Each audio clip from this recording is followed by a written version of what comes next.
आजकल पूरे देश में सनातन के गौरव की बात तो चल ही रही है। सनातन का गौरव खाली शब्दों तक ना रहे, हमारे जीवन में रामत्व, कृष्णत्व, शिवत्व उतरे, सनातन तत्व उतरे। इसके लिए जैसे भोर में उठे तो भगवान का ध्यान करें।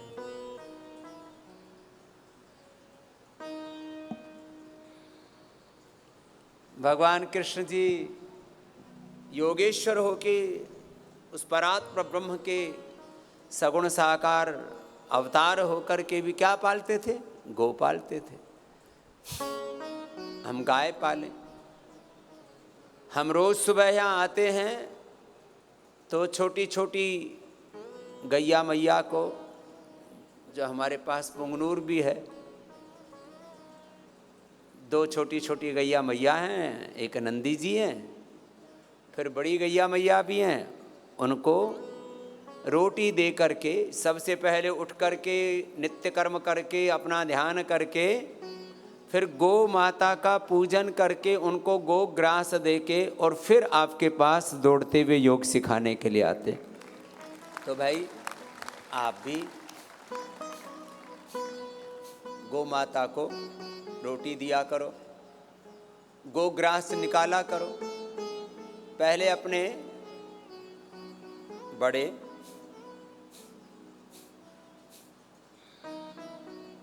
पहली रोटी गौ माता की निकाला करते थे। चाहे हम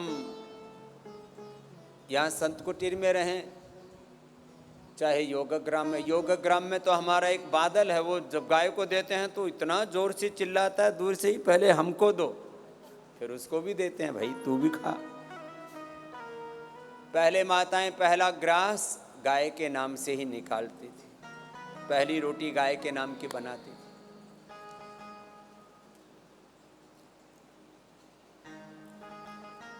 उस समय ये स्वच्छ भारत का अभियान नहीं चला था, तो खेतों में दूर, इस शरीर का जहां जन्म हुआ तो वहां तो एक पठार भी था, पहाड़ भी था, डूंगर बोलते हैं। दूर जाकर के शौच के लिए जाते थे तो वहां जो है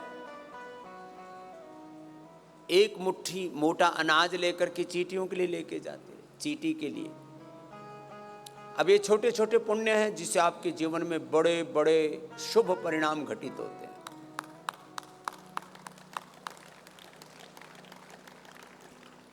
इस शरीर को जन्म देने वाली पूज्य माता जी ने कोई पढ़ाई तो नहीं की, लेकिन रोज गौ माता के लिए ग्रास निकालना, रोज चींटियों को अन्न देना। ऐसे खाली मैं अपनी माँ की बात नहीं कर रहा हूँ, 99% इस देश की माताएं कमोबेश ऐसा ही करती हैं। फिर पंछियों के लिए पानी देने के लिए कोई ऐसा घड़े जैसा रखती थी, छोटा जो है खुला हुआ, कोई उसका पात्र बना लिया करते थे। पहले तो गांव में कुंभकार जैसे बताते थे वैसे ही बना दिया करते थे, नहीं तो फूटे हुए घड़े के अंदर ही पानी रख दिया। एक छोटा उसको पानी रखने के लिए, जीवों के लिए। अपनी छत के ऊपर ही बाजरा, जवार, कुछ दाने डाल देना, पंछी चुग लेते थे। पंछियों का हिस्सा पंछियों को, गौ माता का हिस्सा गोग्रास। फिर गांव में श्यामी बोलते थे, पंडित जी बोलते थे, पंडिताइन, वो भी अनाज के लिए आटा या अलग अलग वार त्योहारों पर आटे के साथ घी और गुड़ आदि भी। तो जो पहले की रीति नीति थी, परस्परता में, एकत्व में जीवन चला करता था। कोई आपस में ऊंच नीच का भेद नहीं था, सब मिलजुल करके रहा करते थे। वैसा ही हम भारत फिर से देखना चाहते हैं कि सब मिलजुल करके रहा करें। ब्राह्मण, क्षत्रिय, वैश्य, शूद्र, दलित, आदिवासी, वनवासी, सब भारतवासी, सब जातियों के लोग। और आपको जाकर के ये संदेश देना है, हम सब एक ही पूर्वजों की संतान हैं, एक ही ऋषियों की संतान है, एक ही भगवान की संतान है। एक ही धरती माता भारत माता की संतान है, सब एक समान है और सभी महान हैं, कोई ऊंच नीच का कोई भेद नहीं। जाति पंथों के बंटवारे झूठ कहाए तेरे द्वारे, तेरे लिए सब एक समान, कोई नीच न कोई महान।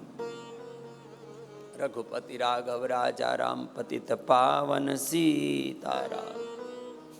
कपालभाति करो, अनुलोम विलोम करो लय के साथ। ऐसे जीवन में कुछ ये धर्म तत्व छोटे छोटे हैं।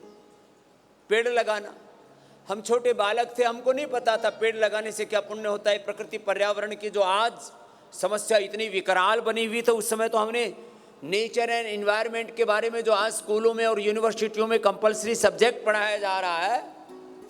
सब बैठो शांति से, आपका हवन पूरा होना है। अभी भगदड़ मत मचाओ, बैठो शांति से। अभी पूरा हवन होगा आपका, ये जो पवित्र भी होगा, शांति से बैठो अभी, है ना।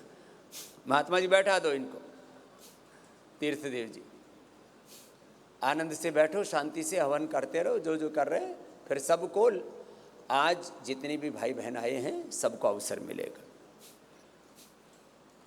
तो हम छोटे बच्चे थे, नीम का पेड़ लगाया,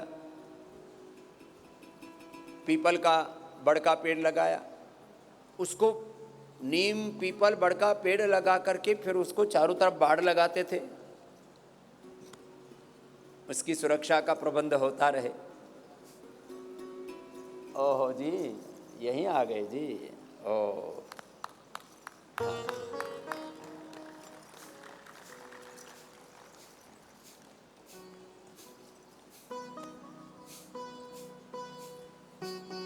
कपालभाति करो जी।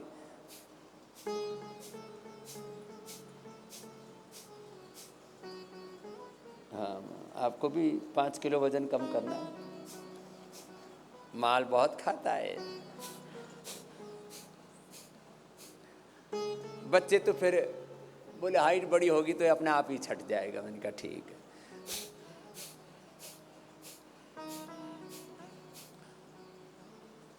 जो पेड़ आज से 40-45 साल पहले हमने बनाए, वो पेड़ भी आज बहुत बड़े हो गए और रामदेव को भी बड़ा कर दिया उन्होंने।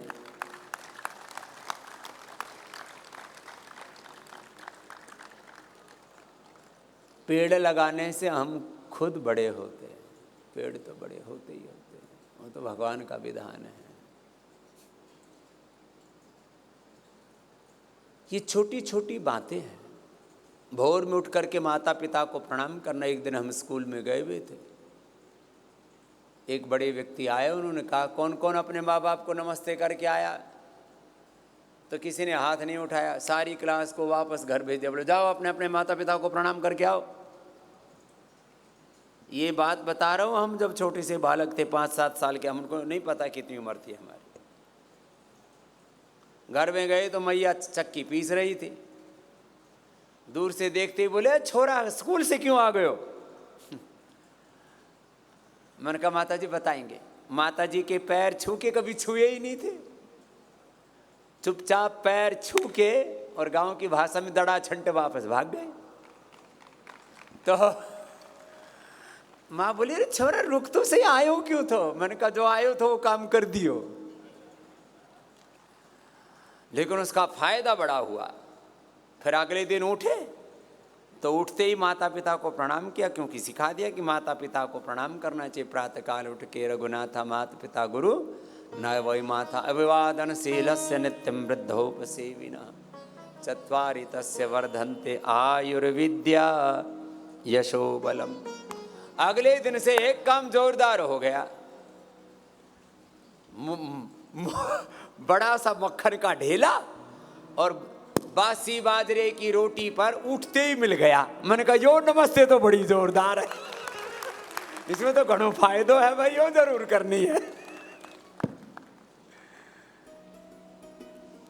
मक्खन तो पहले भी मिलता था, लेकिन वो हिसाब किताब से मिलता था, सब भाई बहनों में बंटवारा करके भाई इसको इतना इतना मिलेगा।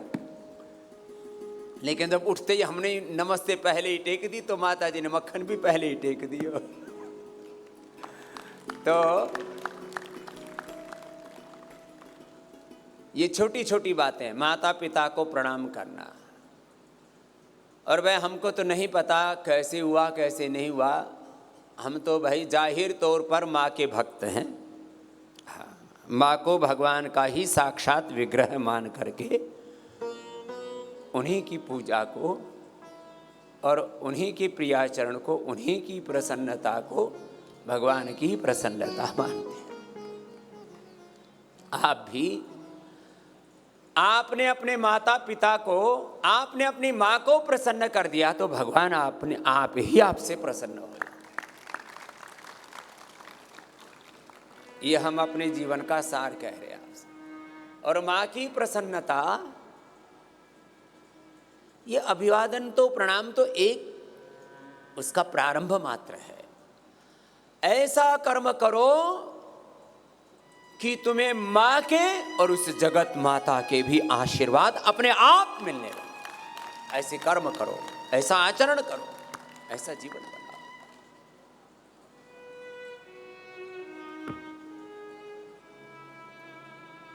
ये है सनातन धर्म।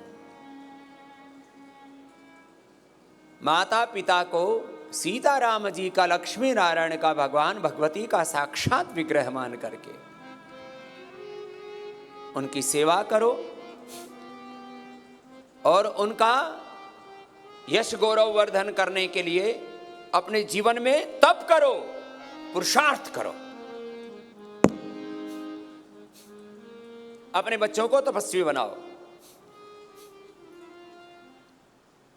मैं सब माता पिता से हाथ जोड़ के कहूँगा, लोग कहते हैं आजकल बच्चे माँ बाप की बात नहीं मानते। गलत बात है। तुम एक आदर्श माँ बनो, आदर्श पिता बनो। तुम्हारी सब बात तुम्हारे बच्चे मानेंगे। तुम अपने बच्चों के सामने ऐसे प्रतिमान घड़ो, ऐसे आचरण करो और स्वयं तपस्वी बनो, अपने बच्चों को तपस्वी बनाओ। ये राम और कृष्ण यहां पर बैठे हुए हैं। मुझसे पूछा इनके माता पिता ने, कहां पढ़ाने? मैंने कहा मेरी मानते हो तो गुरुकुल में पढ़ाओ। ये इतने समर्थ हैं कि ये चाहते तो अपने बच्चों को देश ही नहीं विदेश में भी पढ़ा सकते थे, लेकिन अपने बच्चों को गुरुकुल में ही पढ़ाया है। और ये जो राम यहाँ पर बैठे हैं, इन्होंने अब तो, इधर आओ, क्या क्या याद कर लिया? गीता याद कर ली। उपनिषद कितने किए? 9 उपनिषद याद कर लिए और पंचोपदेश याद कर लिए और दर्शन कितने कर लिए? योग दर्शन तो कर लिया। हाँ, योग दर्शन कर लिया।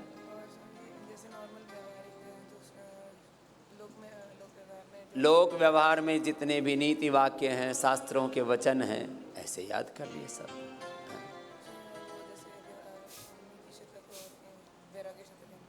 नीति शतक, वैराग्य शतक, चाणक्य नीति आदि सब याद करते हैं बच्चे। एक ऐसे ही एक अकेला नहीं, ऐसे पतंजलि के सभी बच्चे करते हैं। एक बार सबके लिए अभिनंदन। और कृष्णा जी, आपने क्या क्या याद किया?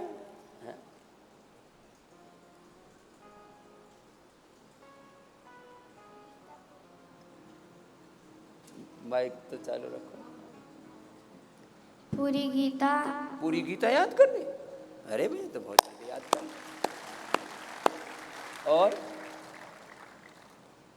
और क्या क्या याद किया? अष्टाध्यायी में? अष्टाध्यायी पूरी कितनी?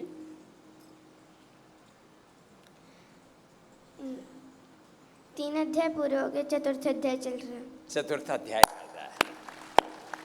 3 अध्याय पूरे हो गए। और क्या याद किया? नीति शतक, वैराग्य शतक। नीति शतक याद कर लिया, वैराग्य शतक याद कर लिया। वैराग्य हो भी गया है? हाँ? चलो हो जाएगा वैराग्य। तो अब वैराग्य शतक बच्चे बचपन में याद करेंगे तो फिर राग नहीं होगा ना, संसार में आसक्ति नहीं होगी। ऐसे मन में पवित्रता रहेगी, दिव्यता रहेगी। तो छोटे छोटे बच्चों का ब्रेन का प्रोग्रामिंग वेद और वेद अनुकूल शास्त्रों की अनुरूप बच्चों के चित्त चेतना में रामायण, महाभारत, श्रीमद् भगवद गीता, पुराण, रामचरितमानस ये सब उतर जाना चाहिए मानस में।